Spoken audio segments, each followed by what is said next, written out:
Assalamualaikum warahmatullahi wabarakatuh. Selamat pagi. Terima kasih Timbalan Di-Pertua. Pertama, saya ingin merakamkan ucapan tahniah kepada Tan Sri Yang Di-Pertua atas ijazah kehormat Dr. Seni Kreatif dari Aswara. Selawat dan salam saya ucapkan ke atas junjungan besar Nabi Muhammad SAW dan berbanyak kesyukuran kepada Allah SWT yang memberi kesihatan yang baik kepada kita semua pada pagi ini. Datuk Seri Yang Di-Pertua, terima kasih juga saya ucapkan atas ruang yang diberikan kepada saya untuk saya bahaskan mengenai rang Undang-Undang Keselamatan dan Kesihatan Pekerja Pindaan 2020.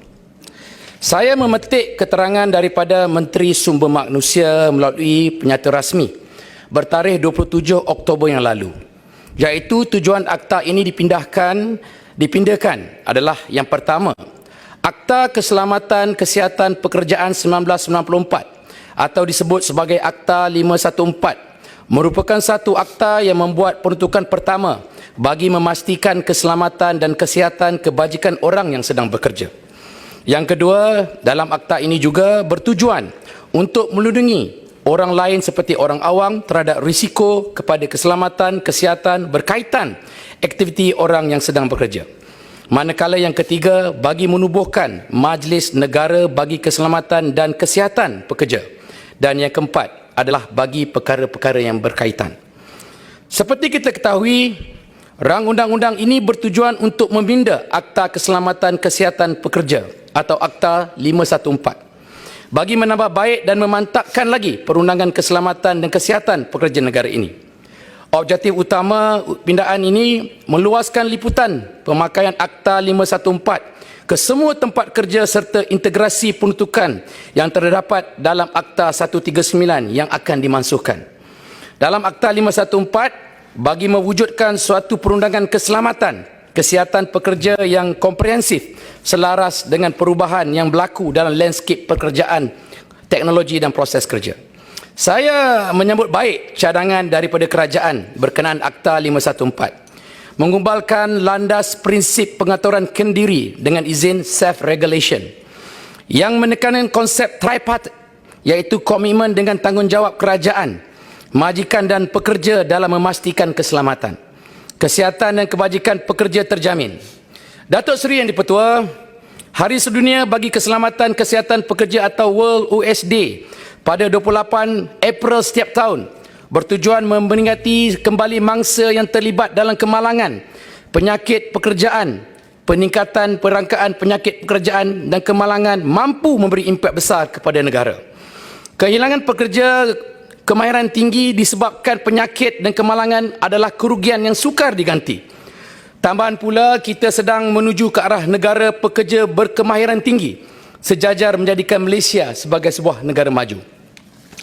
Banyak faktor mempengaruhi kadar penyakit pekerja dan kemalangan dalam kalangan pekerja seperti kengkangan pengetahuan, kurang kemahiran. Kebanyakan kes kecederaan dan kemalangan menyebabkan pekerja kehilangan mata pencarian. Bukanlah insiden yang tidak boleh dicegah. Namun perkara ini tidak boleh dipandang remeh kerana mempunyai matlamat yang lebih utama yang perlu dicapai.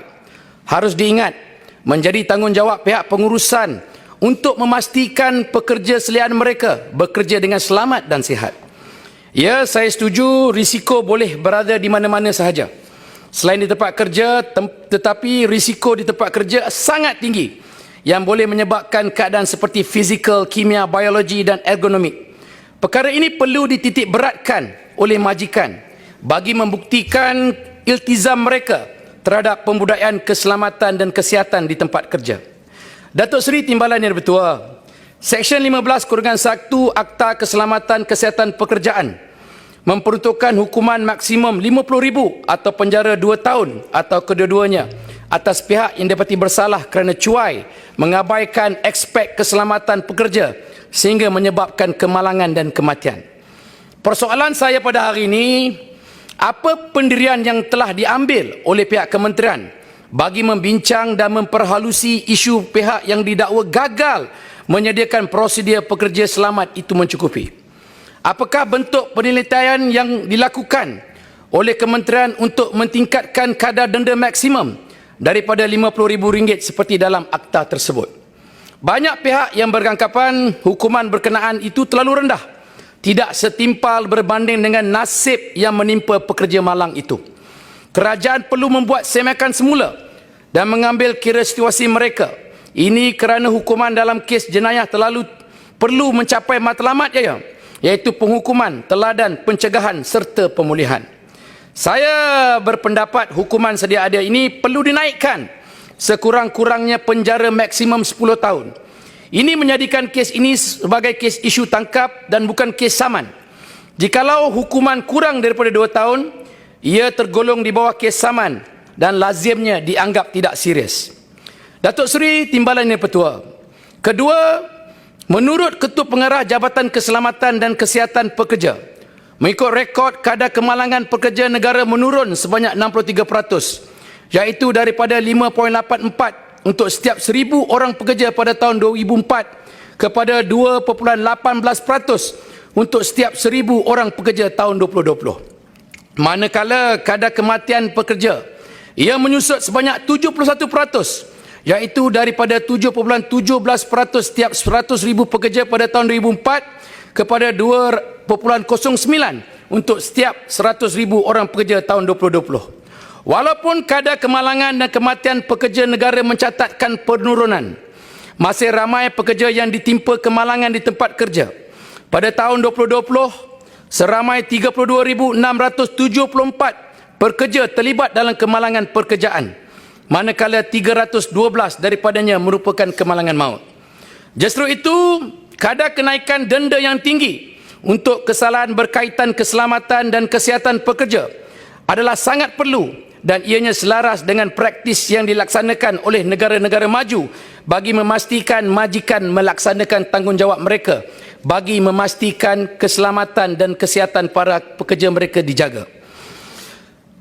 Datuk Seri Yang Di-Pertua berpandu pada huraian Seksyen 3 Akta Keselamatan Kesihatan Pekerja 1994, ada 4 kriteria yang perlu diambil kira, iaitu bermaksud perkhidmatan kesihatan pekerjaan, termasuk perkhidmatan bagi perlindungan kesihatan pekerja semasa bekerja, bagi menggalakkan kesihatan dan kesejahteraan di tempat kerja, juga bagi mencegah penyakit, keracunan pekerjaan dan kemalangan. Yang pertama, tahap keterokan perlu dikenal pasti dalam proses penilaian risiko di tempat kerja. Dalam proses ini, bahaya pekerjaan disenaraikan di fasa pengenal pasti. Bahaya seterusnya di tahap keterokan dalam dedah risiko berkaitan dianggarkan. Fasa ini menghendaki pihak bertanggungjawab mewujudkan berbincang dan pihak keselamatan dan kesihatan pekerja bagi mendapatkan pandangan serta syur kawalan bahaya impak risiko secara spesifik. Yang kedua, ilmu pengetahuan. Keutamaan memahami justifikasi satu perkara itu menjadi kriteria yang perlu dilangkah kawalan pengetahuan bagi bahaya dan risiko dalam proses kerja penting sebagai faktor pengesyoran langkah kawalan kesesuaian. Oleh itu, individu yang punya kepakaran dan pengalaman terhadap satu proses kerja spesifik dirujuk ketika fasa penafiran risiko. Majikan boleh meminta nasihat pihak perunding mengenai isu keselamatan kesihatan bersifat teknikal serta kompleks. Jangan menggunakan khidmat kaki tangan pelbagai bidang syarikat untuk membincangkan isu berkaitan mudah cara pegawai keselamatan kesihatan bagi kes yang lebih praktikal di lapangan. Yang ketiga, keberadaan dan kesesuaian. Langkah kawalan bahaya dan risiko pekerjaan dicadangkan perlu dilihat daripada keadaan sedia dalam keberadaan sistem kesesuaian premis untuk melaksanakan kawalan dipersetujui. Faktor ini perlu diberikan perhatian agar langkah kawalan bakal diambil tidak menantangkan risiko lain. Kesimpulannya, saya pada hari ini merasakan pekerja merupakan aset penting negara, menjadi tulang belakang dalam proses pembangunan, di mana tanpa sumbangan mereka, pembangunan ekonomi dan sosial tidak akan dicapai. Justru itu, usaha-usaha perlu dijalankan bagi memastikan keselamatan dan kesihatan pekerja-pekerja tidak diterjejas. Oleh kerana jutaan orang kehilangan pekerjaan sepanjang pandemik COVID-19, banyak orang akan berfikir secara kritis tentang pekerjaan mereka. Di mana mereka bekerja, kesihatan mereka, realiti kewangan menjadi persoalan. Pekerja yang tidak sihat tidak dapat menyumbangkan kepada produktiviti diri, perusahaan dan negaranya.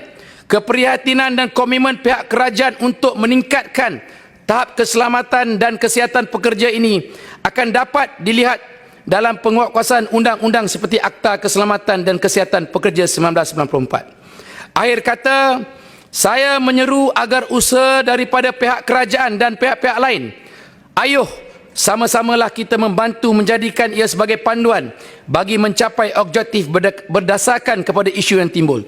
Sekian saja daripada saya mohon menyokong. Terima kasih. Terima kasih kepada Yang Berhormat Senator Dato' Arman Azhar Abu Hanifah di atas perbahasannya tadi. Seterusnya saya menjemput Yang Berhormat Senator Dato' Muhammad Ishamuddin bin Yahya. Dipersilakan. Bismillahirrahmanirrahim. Datuk Yang Dipertua, saya telah mengikuti rapat perbahasan oleh ahli-ahli yang berhormat untuk meminda rang undang-undang Akta Keselamatan dan Kesihatan Pekerja 1994, Akta 514. Sudah tentu pindaan Akta 514 ini begitu dekat di hati saya kerana ia begitu penting kepada usaha kita bersama bagi melindungi nyawa dan kesihatan untuk sejumlah 7 juta ahli keluarga Malaysia yang bekerja, membanting tulang dan mengerah keringat di pelbagai sektor industri dan jenis pekerjaan di negara ini. Disebabkan itu, saya telah terpanggil untuk bersama-sama terlibat dalam menyambung perbahasan bagi mengulas aspirasi kerajaan dalam mendukung cadangan usul bagi meminda Akta 514 ini. Datuk Yang Dipertua, sejajar dengan komitmen kerajaan dalam memastikan transformasi perundangan selari dengan keperluan semasa, Akta Keselamatan dan Kesihatan Pekerja 1994 ini telah diusul untuk dipinda. Ia mengambil kira usia Akta 514 ini yang telah menjangkau 27 tahun semenjak kali pertama digazetkan pada 25 Februari 1994. Seperti yang kita sedia maklum, rang Undang-Undang Keselamatan dan Kesihatan Pekerja Pindaan 2020 untuk membina Akta Keselamatan dan Kesihatan Pekerja 1994, Akta 514, mengandungi 55 fasal, merangkumi penambahan 27 seksyen baru, pemotongan 2 seksyen dan pindaan terhadap 35 seksyen sedia ada, serta mengintegrasi Akta 139, Akta Kilang dan Jentera 1967. Kita yakin pindaan ini sudah diteliti dengan baik melalui pelbagai sesi libat urus yang telah dilakukan.